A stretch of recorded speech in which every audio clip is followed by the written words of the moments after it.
All right, good afternoon, everybody. Welcome to our third quarter webinar.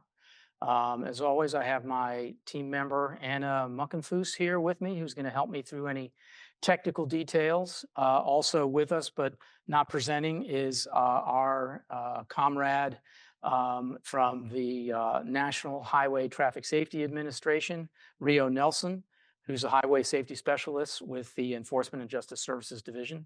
I'll be doing all of the presenting today. So a couple things I just wanted to fill everyone in on with a little bit of sadness. Over the summer, we did not have a second quarter webinar because we did that traffic safety forum, which I'll talk a little bit more about.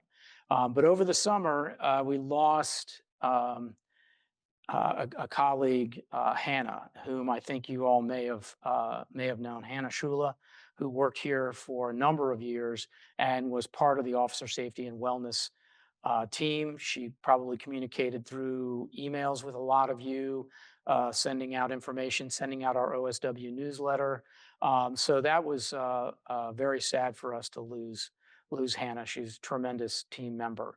And then recently, another former member of OSW, who some of you may have known or may not know, but his name was Larry Cecchetini, and he's retired from the Yolo County, California Sheriff's Department. But Larry was instrumental in being one of the people who put together a speed reduction, crash reduction program that won the very first Officer Traffic Safety Award for the Destination Zero Awards. I'll talk a little bit more about the Destination Zero Awards because there's one that applies specifically to traffic. And Larry and the Yolo County Sheriff's Office from California won the very first award in that category in 2015. And unfortunately, Larry passed away 2 weeks ago. But he was another great guy who worked very hard for the Memorial Fund and really believed strongly in the Destination Zero program and carried it forward for a number of years. So we were also sad to lose Larry. Anyway, let me get on with the presentation. I don't want to bring us all down. So today we're going to look at third quarter numbers, and I'll bring us completely up to date to where we are. And for those of you who follow these things, we had another fatality that occurred, I think, either yesterday or yeah, I guess it must have been yesterday down in Florida that I just added to our stats. So the information I give you today will be pretty up to date. So as you know, there's 24,412 names engraved on the memorial wall. And we have that process through which agencies that wish to add their member's name on the wall, they have to submit information, documentation, investigations, crash reports, all the things that we ask for so that we can review that line of duty death and determine that it meets our criteria. For those who do not know, we now are reviewing some suicides in a limited fashion based on some changes that occurred in 2020 and 2021. There was some rulemaking changes made at public safety officers benefits programs to allow for officers under certain circumstances to receive benefits.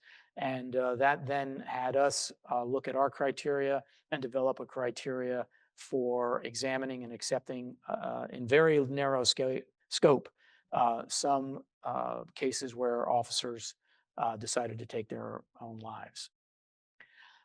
If you are familiar with the museum, this pickup truck is here. And the reason I'm mentioning it now, there is a new film out called Sovereign. And it is a story of a father and son who espouse the ideology of sovereign citizens and, don't like government intrusion. And it tells the story. It's loosely based on the true story of the West Memphis shootout where 2 police officers are killed, other officers are shot. And a Arkansas conservation officer uses this pickup, which you see here, which is in our museum, and you can see the bullet holes in the windshield and the crashed front right fender there where the conservation officer named Michael Neal crashed into the minivan of the 2 sovereign citizens, or the father and son, and then engaged in a hellacious gunfight with them. So it is sort of a key piece in our museum, something that absolutely helps tell the story of law enforcement and how brave our men and women are who address these threats that are out there. So I think it's streaming now. Probably cost you some money to watch it, but I just thought it was an interesting fact regarding that pickup that we have on display here. So I mentioned the traffic safety forum. Sorry for the grainy photo, but that's on purpose because I want you to see that we honored John Marshall. And if you don't know who John Marshall is, he worked for NHTSA.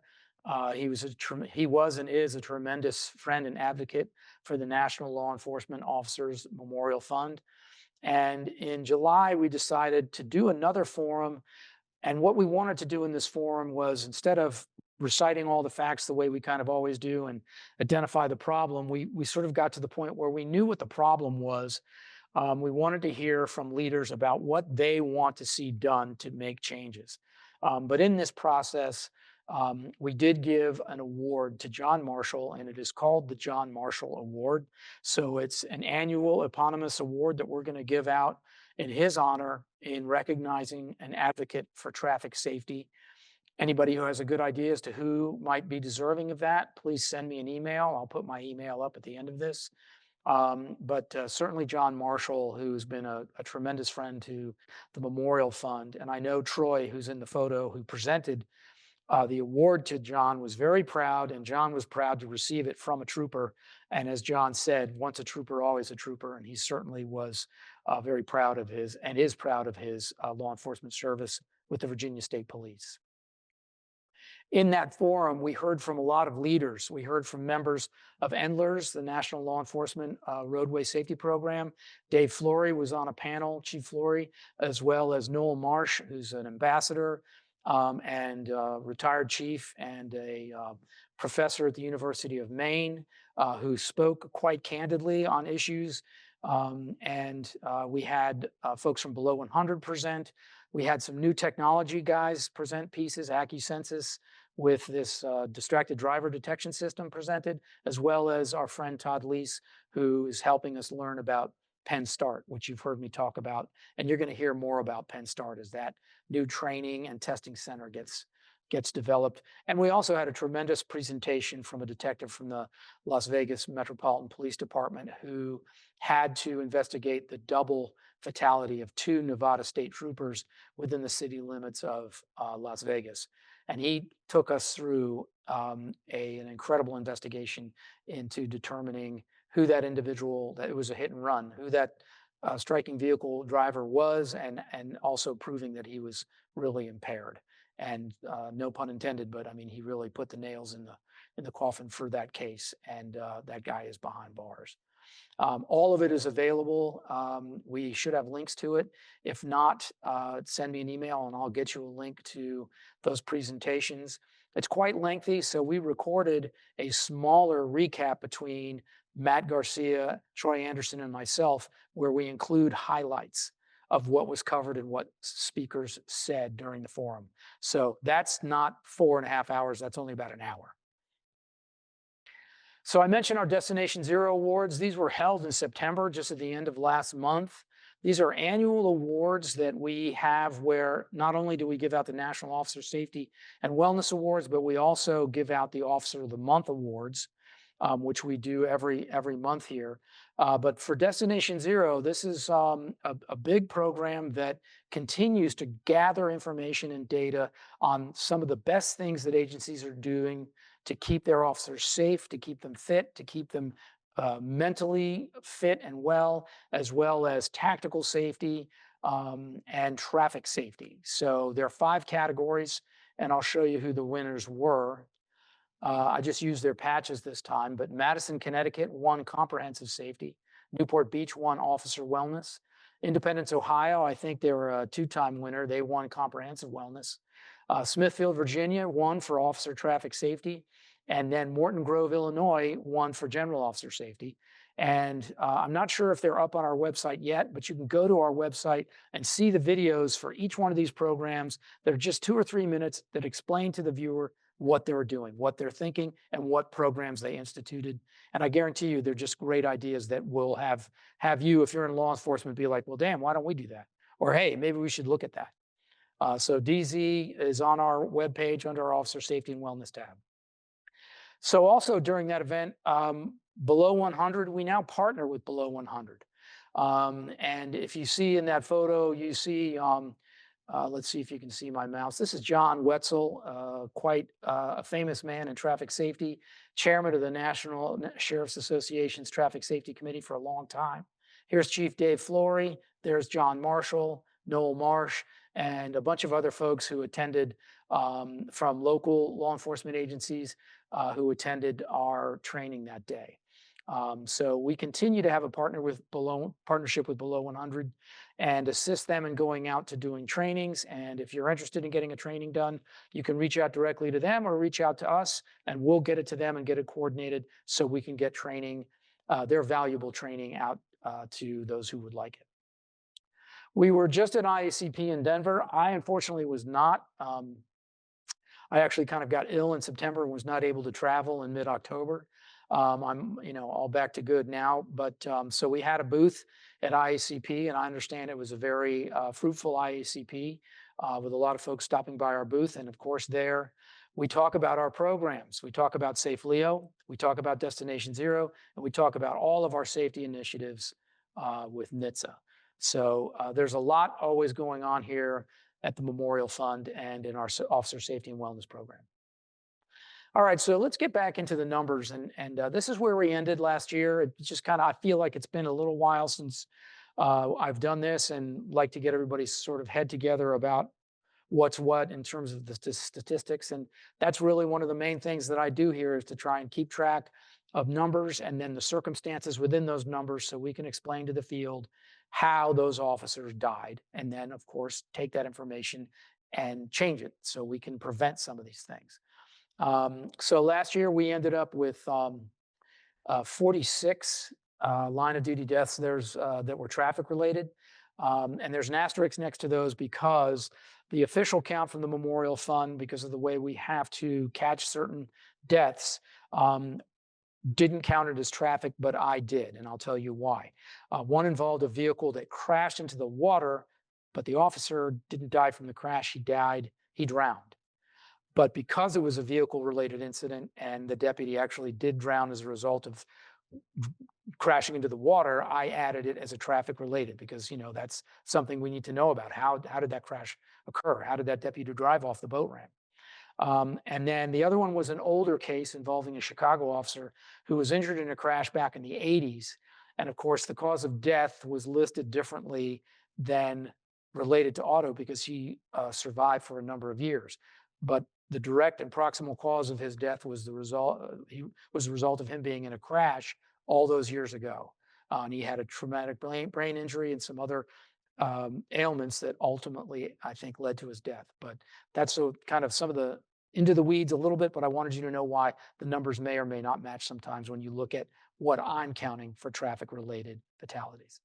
One thing I have to remind everybody on, and it's one of the big things we harped on in the forum, it's one of the things we still harp on, and I'll be very interested to see how things are at the end of this year. But in 2024, just for those vehicle crash cases in 2024, 56% of officers in those crashes that were fatal were not wearing their seatbelt.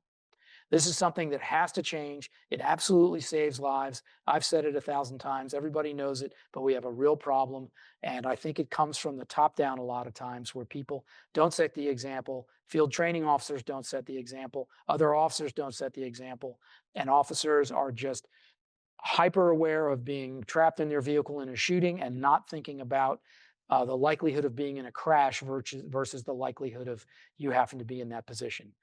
The crashes are much, much, much more likely to happen, and the seatbelts save your lives. All you got to do is practice getting out of that belt or disengaging and getting out of that situation. So this is our third quarter review. So this is where the numbers were at the end of September. But we're already here at October 29th. And as you see, we're about 43% lower than we were at this quarter in 2024 I mean, it's all good news. The numbers are down in every category, firearms related as well as traffic related. Here's year to date, and I updated this today because we had a West Palm Beach motorman go down yesterday morning. Was listed in critical condition, but I was told that he died this morning. So he is already up on some of the websites, and if you hit any of the news sources like Police One or Officer.com or any of the ones that you may follow, you'll see that there's a story about this motorman. No idea the circumstances yet that led to the crash. But I will tell you, and you'll see when we go over the numbers, motorcycle crashes for whatever reason are way up this year. And that's unusual. I think one of the highest years I remember is just 4, and we've already had 6 this year. So you see where we are now. We're 27% below for traffic related, 16% for the firearms. Those shootings are starting to creep up there. Overall, we're 40% down. And for our friends at below 100, I think this is important because, it's very likely we could get under 100 cases this year. And I know people are like, hey, rookie, shut up. Don't say anything. Right? Like when the rookie says, it sure is quiet. It's not that I want to jinx it or not, but it's something we're looking at. And we're hoping that we actually do get below that number and see a downward trend that we hopefully contribute to across all of the different types of incidents, firearms, traffic related, and other. So let's look at the 2025 incidents, and I'll tell you what I've seen so far with all the information I gather. We've had 10 automobile crashes, 2 of which were single vehicle crashes. And I highlight, if you follow these, I always highlight single vehicle crashes. Like seatbelts, it's one of the things we want to really focus on because they're preventable, right? A single vehicle crash that's usually the result of speed and a curve or sometimes distracted driving by the officers are preventable.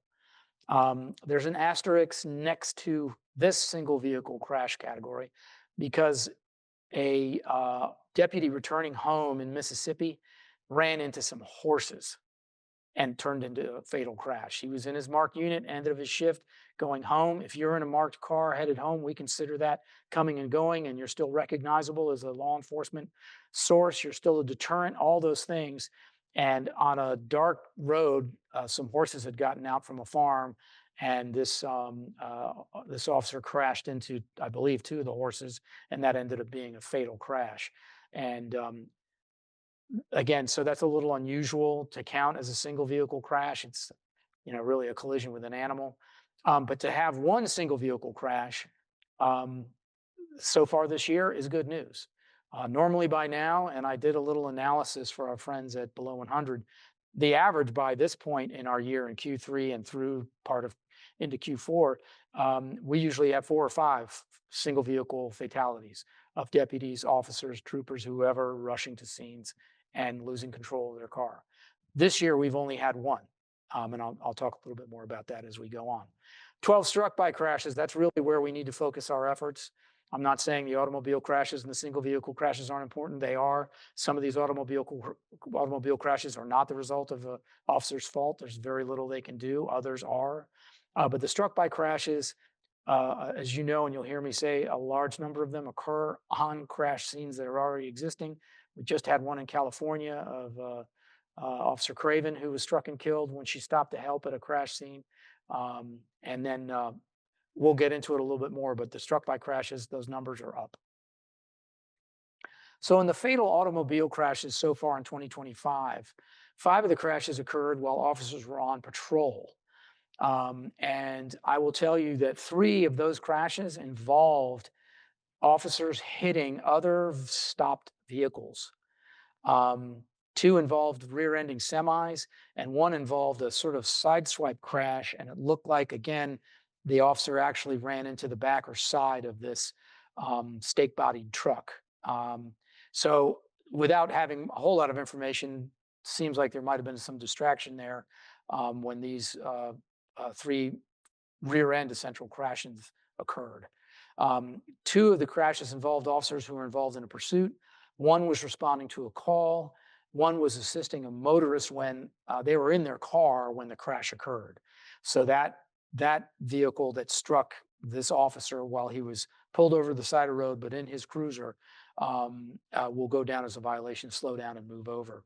And of course, one of the things we want to remind officers is that when you're in your car on the side of the road, whether it's with a stop, a crash scene, or assisting a motorist, put your seatbelt on, because it definitely saved this officer's life.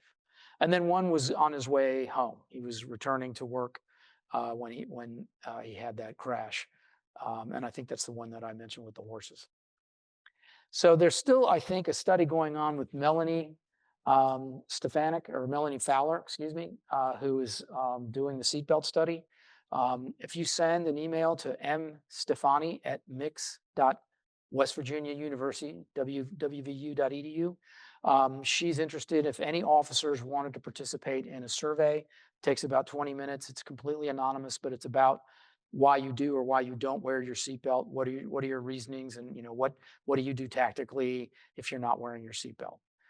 So if anybody needs that email again, they can send me an email, and I'll send it back out to you. But I believe she's still collecting data for her PhD.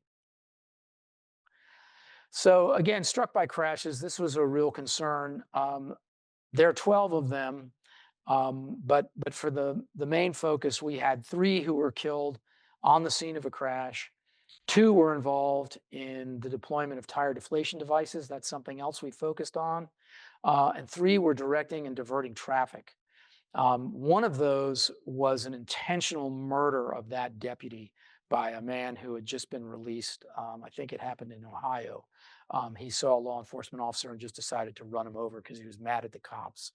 And so we've seen a little bit of that happening, a little bit more, it seems like, of intentional ramming of police vehicles, not by suspects who are getting away, but by individuals who are either trying to provoke law enforcement or are angry at law enforcement. So this will give you an idea. We ended last year with 17 struck by crashes. We had that low in 2023. And that high in 2021 of 27 really prompted us to try and do more to get the word out about TIM, traffic incident management, as well as blocking vehicles, as well as coordinating with towing and recovery in the fire department and EMS, and managing these scenes to make them as safe as possible, and so everyone's on the same page. One of the initiatives that we're working on now is we're going to develop, it'll live on our website, our Memorial Fund website, but we're going to create an interactive map where you could scroll over that map and it'll bring up the state slow down and move over law, so everyone will have an understanding of the difference from state to state, but it'll also highlight line of duty deaths associated with a violation of slow down and move over. And that's actually, according to the state's law, can narrow the criteria. So not every struck by that happens in the state is going to be a violation of slow down and move over. There's specific criteria that are required for it to be a violation of slow down and move over. And of course, if that then contributed to the death, we would then count it. So we had meetings about that with our friends at NHTSA yesterday, and then with our designers. So we're moving forward on that initiative.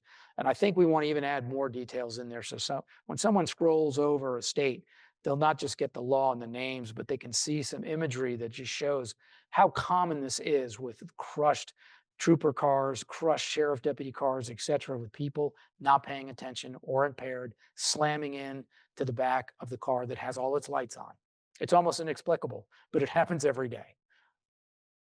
So I said we get into motorcycle fatalities. There were 4 in 2024 so far, and this number I didn't update, I apologize. It's 6. It's 6 as of today. And again, no circumstances on the West Palm Beach officer, but 2 of the officers that were killed in line of duty death crashes so far appear to have been engaged in escorts. And if you've ever heard me talk about one of the strongest circumstances that lead to motorcycle officer fatalities, it is when they were handling escorts, either funerals, parades, VIPs. They're out there running alongside of traffic or getting ahead of it to cut and pull traffic, whatever it is they're doing. And there's already a problem with motorists saying, I didn't see them, right? Motorcyclists. Hopefully everybody has daytime running lights. That headlight should be on. But escorts is one of the most common circumstances where motor officers get into trouble. And then there was another case where a motor officer, again, someone angry at law enforcement, this individual might have been being pursued by police, but he intentionally ran a motor officer over. By the way, in all of this, if you have any questions, just put them in the chat and I'll get to them. We're kind of getting down towards the end. So if you have any questions or had a question about what I said and have anything to put in there, just put it in there and I'll be happy to answer it. Or if you like, you can send me an email and I'll get you the information you need. So respondersafety.com, if you're familiar with the Cumberland Valley Volunteer Fire Department Volunteer Association. Those guys, Steve Austin and Jack Sullivan, are deeply involved in this, as well as Todd Lease, in tracking the national numbers for folks struck and killed on the highway who are essentially first responders or DOT workers. So as of their last report, and you can find it online at respondersafety.com, 20 responders and roadway workers have been struck and killed. I think this is one of the first years that law enforcement officers are leading the numbers, and normally towing and recovery is leading the numbers. And then we have 7 towing and recover, 1 fire EMS, and 2 DOT workers. And so those are the numbers that they're carrying as of the 29th. And as you're paying attention, you know that there are 2 additional law enforcement officers who were struck and killed that would later become part of that total under law enforcement officers. So as always, for NHTSA, we let them know where the crashes are occurring. It's unfortunately always been a choice between Region 4 or Region 6. Right now, Texas has had, I believe it's 7 law enforcement officers killed in traffic-related incidents. That state is by far leading any other state in the United States. And of course, Region 6 has had the highest number. They've had a death in Louisiana, Mississippi, Texas, I think New Mexico, and Oklahoma. I think all those states have had a line of duty traffic-related death, I think. I don't have my sheet right in front of me. But so Region 6, again, is always, unfortunately, leading the way. We've been tracking stolen police vehicles, and the reason we track them is because they always lead to pursuits, and those can get nasty. We want to reduce any number of pursuits we have. And, you know, someone running around with a police car, which has happened, can easily carjack someone else and take their car, pull someone else over, wreak havoc, and of course has access to weapons, communications, munitions, tactical armor, all that stuff we have in our cars. So we've got to really do a better job at securing our police vehicles. A number of these cases, if you watch them or read about them, occur as the officer's getting out of the car, trying to make contact with someone, and they've left the car running or the keys in the car. In a couple of instances, they've left the car running and they've gone out to contact someone to say, you know, hey, buddy, what's going on? And then the next thing you know, the officer's been pushed to the side and the person's jumped in their car and the chase is on. So it's something that we are trying to raise awareness about. There are switches that can be installed. There's a company that installs switches that will allow an officer to just set it. And then if a bandit gets in the car, they don't know where the switch is to allow the ignition to engage, either the ignition or for you to put it into drive, one or the other. So something, again, that we're looking at. So 2025 injury reports, I've been going through every day and pulling down whatever resources I can, going to a bunch of different news reporting agencies and getting local stories about police crashes, as well as national stories. This image you see here is an Ohio crash where the individual in his Camaro decided that he did not like police and literally rammed an officer who was on a traffic stop. Luckily, he was out of his car and he was making a right side approach. And we've got to push right side approaches. That's not getting talked about enough. I still see officers approaching vehicles on major roadways from the driver's side when they should absolutely be up on the curb or next to that passenger side talking to that driver. But in the 2025 injury reports, a lot of injuries are the result of pursuits. We're looking at some injuries where stop sticks were involved. and officers were critically or seriously injured by other police officers as they were trying to put stop sticks down in the road. And again, or I'm sorry, tire deflation devices, whatever brand of tire deflation device you might use, trying to pull those spike strips up out of the roadway. Officers are still putting themselves in front of suspect vehicles to try and spike the tires, and that's just not the way to do it. That's how you get people hurt. So our key topics in traffic safety really haven't changed. And you see, if you know anything about below 100, how closely associated some of these things are. Wearing your body armor, wearing your seatbelts, remembering complacency kills, right? Remember what's important now, meaning have your head in the game. Tire deflation devices we've talked about. Training is really the one area where I don't know that agencies are doing enough. And you hear me say we train twice with our firearms every year. We should be training at least once on our vehicle policies and procedures and getting people out there on a track if you can. You might have to be inventive if you're a small agency to find a track where you can get somebody out or pair up with the state police, whatever you need to do to get your guys to make sure they're not getting into bad habits. One of the things I've seen, and if you watch a lot of these videos, which I do, it's amazing to me the number of videos I hear where officers are engaged in a pursuit and they still have their good time radio playing.